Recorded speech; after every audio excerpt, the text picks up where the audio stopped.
guys, and welcome to TJ Tech, and today I'm going to be looking at the SEL35F18 lens by Sony.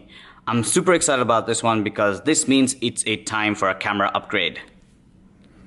This of course is an E-mount lens, which is the case with my camera over here, which is an A6000. You can check out the unboxing of that as well. But this is a prime lens, so that means that it does not zoom. It's going to be a fixed lens. It's got an f1.8 aperture. It's got a 35mm focal length, and it's also got optical stabilization. It's called OSS, optical steady shot. I've used it before already. I've used it for some of my videos, especially the ones that you saw my Nokia reviews. Those are taken with this lens already. That was because I borrowed it from a friend of mine and he was nice enough to lend that to me so I could check that out. So I've already had experience with this, but I've never had the chance to unbox it yet. I got this specific lens for about $400, which is about 1,500 dirhams, give or take. And I got this, of course, from the United States. I got this from Amazon. I'm excited about this because the f1.8 aperture gives me the ability to really go crazy with the bokeh effects. And if you've seen the Nokia 7 review of mine and even the pictures that I've taken, the effects actually can be pretty mind-blowing. And it's a relatively inexpensive lens. I mean, of course, it's coming close to the actual price of my camera itself, but I think the end product, when I got to use it, was totally worth it, so I went and snapped it up.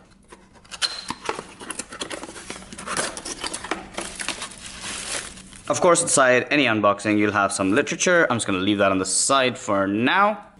And of course, let's have a look at the lens itself. It's a very, very below average unboxing. It's basically just a bunch of bubble wrap.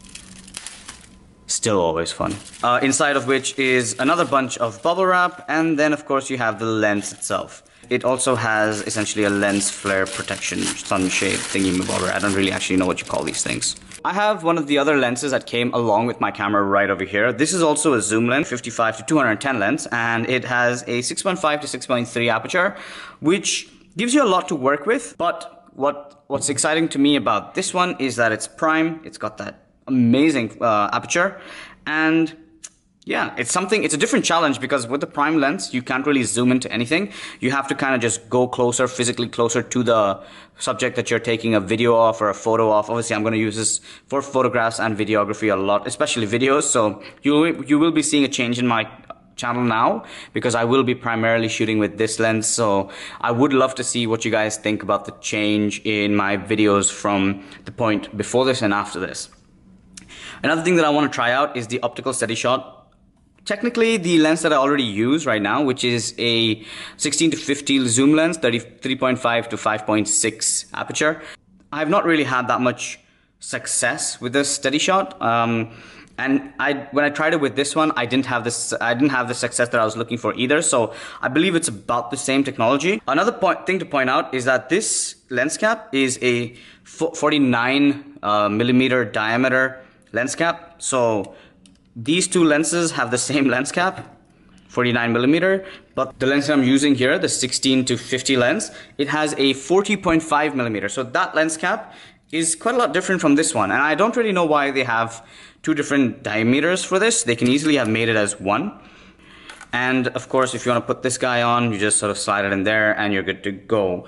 I don't think I'll be using this very much. I might just use it a little bit outdoors. One thing I want to point out in this lens before I forget is the speed at which the focus changes. So the focus sort of gradually changes, it sort of fades in and fades out. Whereas in the lens that I've been using for the most part, it just sort of like flicks through. It goes like boom, boom, boom, boom, boom, boom. And it tends to stutter a lot. So it's sort of like shaky, shaky, shaky. But this one on the other hand just sort of like fades in and then fades out into what you want to focus on, which also has its advantages and disadvantages. So what was happening a lot with, like, if you do this, see how fast that focus, and then you move it away, and then it sort of just like focuses much faster than this lens. This lens was a bit more gradual, a little slower in the focus. So you kind of have to get used to that. Just something to keep in mind when you're looking at getting this lens. Other than that, I've had great experience with this, and I'm really looking forward to this.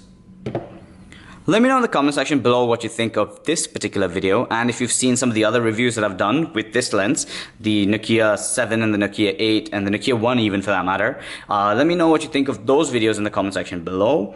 Of course, you can also catch me on Twitter, Instagram and Facebook to let me know over there. Thank you guys for watching. I hope you guys liked this video. If you do, don't forget to hit that like button somewhere over there. And don't forget to hit that subscribe button over there and down over there. Thank you guys for watching, and I hope you guys have a good one.